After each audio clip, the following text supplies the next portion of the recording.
Hey everyone, Magic Sword here, hopping right on these balance changes. Let's get into them. Already went through and I'm very happy with all of these changes because holy crap, Kael'Thas got the 1 mana treatment. I think in retrospect I did say that Kael'Thas isn't going to get nerfed. Why did they nerf that instead of the new card? Because he already got nerfed. Well, this makes a lot of sense because it's in line with everything else they've changed between Galakrond and DQA, right? They don't like zero cost cards anymore. They've decided that that is bad design. So now with Kael'Thas getting this treatment too, I think we're going to see this, and this doesn't completely destroy the decks that he's in, right? So he's in Druid, he's in Shaman. Um, so the thing about those is that Lightning Bloom gives you mana to use up spells anyway, and I found myself occasionally floating mana when when I played a Kael'Thas turn. So with the fact that you have like your Innervate and your Lightning Bloom giving you mana, you might actually be able to use this won't change a lot of scenarios is what I'm getting at, right?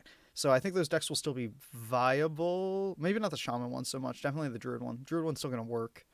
It'll probably still be above 50%, but it will take a hit to win rate. This is objectively a nerf, right? So one point that I didn't bring up in favor of why Kael'Thas would get the nerf as opposed to any of the other cards is that there's no dust refund associated with Kael'Thas nerfs because we got them for free. So it's beneficial for Blizzard to nerf the card that they don't have to refund us for. Next, Mindrender Illucia, going from 2 mana to 3 mana. Everything else stays the same. So the issue with Mindrender Illucia is that if you played it on curve, and this is something that people figured out after the fact. I remember pre-release, people were like, "Oh, it's combo disruption. You can totally like play it on 10 and like dump your opponent's hand or whatever," right? Well, no, the real way you play it, the big way, is tempo. You play it on 2, swap hands with your you tempo it out on 2 in a control matchup, I should say, where you're playing control, right?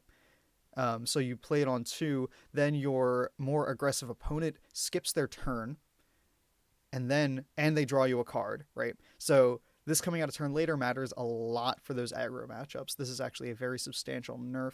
And of course, for the combo disruption end of it, you can play fewer cards potentially with a higher initial cost for Mindrender herself. So very, very good nerf, I think.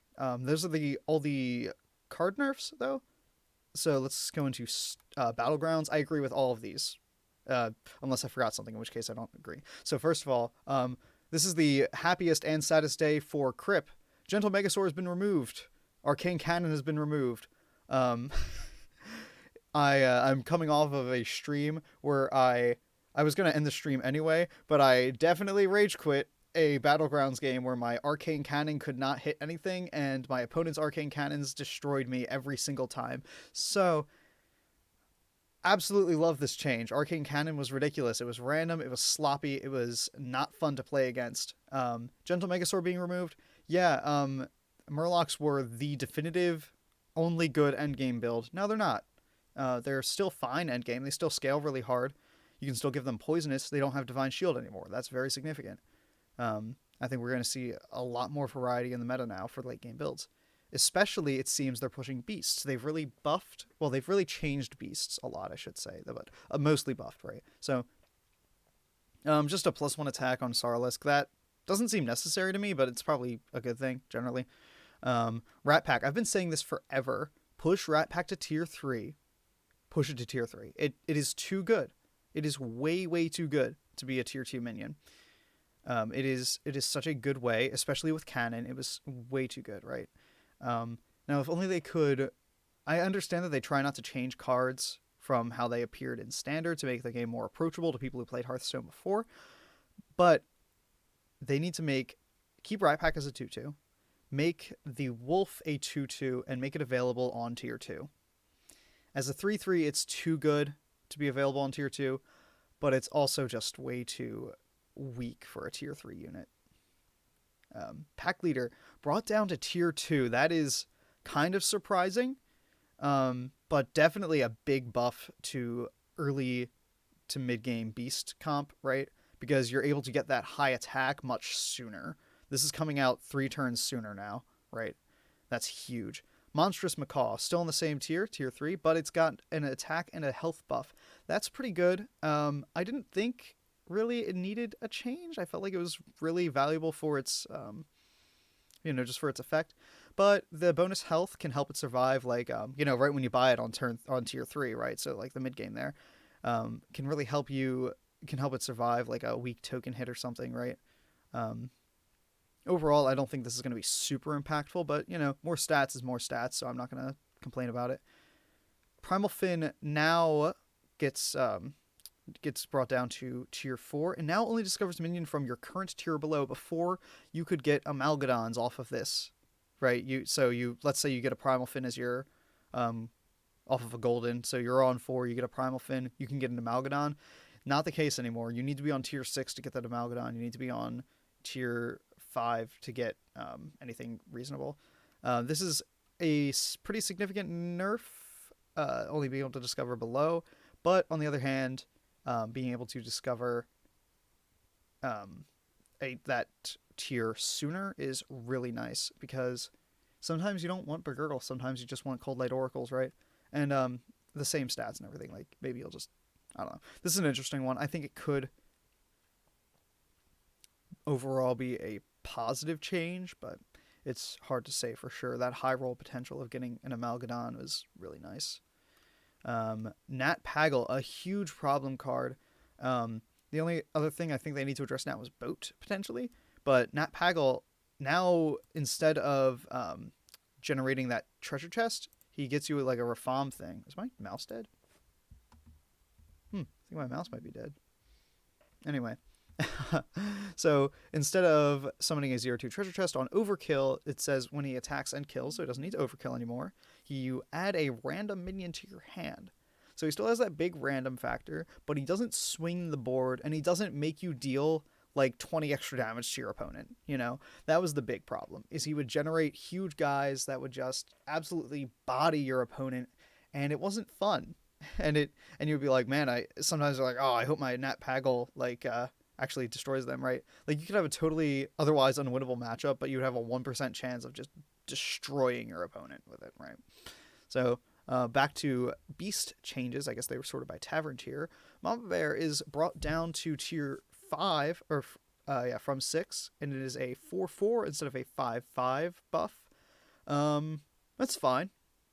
Overall, I think that's pretty good change. I always felt like Mama Bear didn't feel like a tier 6 minion, and when Goldrinn was pushed back to tier 6, I was like, beasts need a good tier 5, right? Like, I think they should have brought Mama Bear down when they pushed Goldrinn up, because you needed that strong tier 5 to have a good viable build.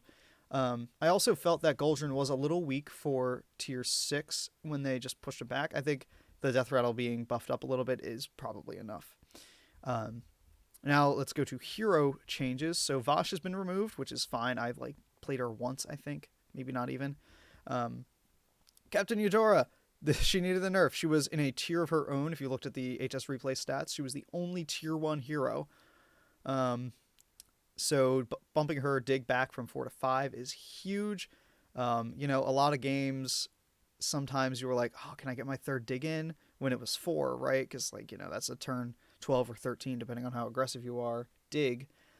But now you're probably not going to get that 3rd dig in. How many 15 turn games are there?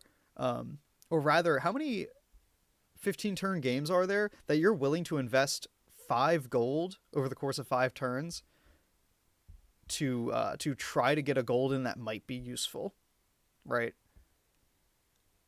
I don't think there are that many, is the answer. The only positive of this, because there is a silver lining here, you don't have to be as aggressive when you're trying to get high tavern tier Goldens early, right? Like the big strat was buy a Battlecry minion, sell on one, right? Or buy token generation, sell one of the tokens.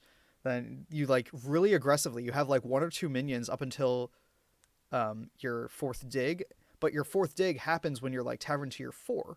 So you get a golden 4-drop and a regular 5-drop. And that's supposed to be enough to stabilize you. It usually worked. The golden obviously wasn't guaranteed to be a 4-drop. And sometimes you would get a Megasaur or something bad. But getting and then sometimes your discover is like a junk bot, or like which isn't bad, but you don't have any support for it, or like strong shell scavenger or brand by himself, and it's like, oh, you needed to stabilize right then, right? So this is going to be interesting. I think she's still going to be good. This isn't the hook tusk nerf, you know. This isn't going to absolutely delete the character, but definitely a much needed hit to her power level. I'm going to guess she's going to be like mid tier 2, maybe low tier 2. Reno Jackson buff. Honestly, make it free? Yeah. No, it absolutely should have been. Something I've discussed with one of my friends, he brought up, like, well, I think the Reno Jackson thing should be for the next combat only, make a friendly minion golden or something like that. Or really chaotic, everyone gets a free golden minion for 1 turn. And you can just use it, you know, whenever. And I'm like, that is... okay, sure, why not? But anyway, I think this is a much needed change. Reno's very weak. Might not be enough to bring him up like to the top, but it's very good, I think.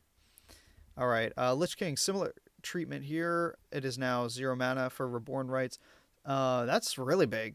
That's huge, because part of the problem was you basically didn't have a hero power early because you needed to play like a normal champion, or normal hero rather.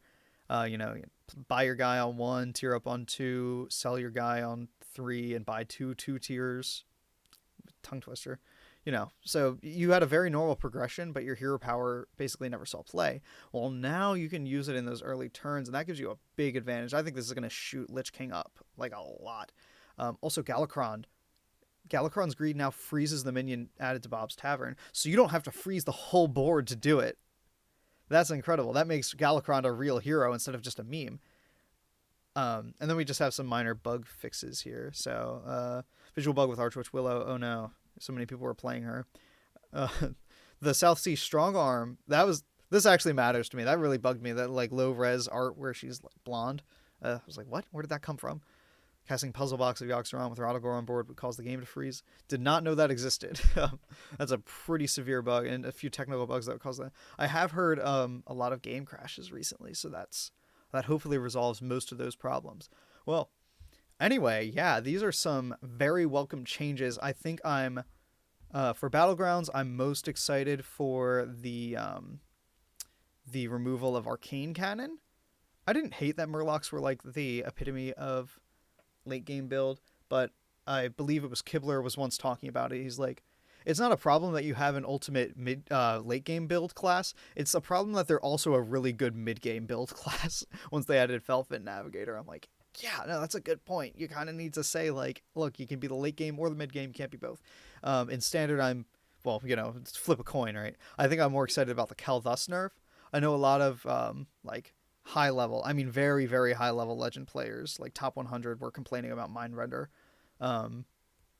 So I can see that being the bigger issue for those very high profile people. But I think for the common man, Kael'Thas is definitely the most appreciated nerf. Anyway, tell me what you guys think. I want to hear all about this, how I called this Rat Pack nerf. Tell me how awesome I am. No. Tell me what nerfs you're excited for, how you think the meta is going to change. I think we're going to see a lot of beasts. Late game beast builds are going to be more viable, especially now that Murlocs have been eked out, right?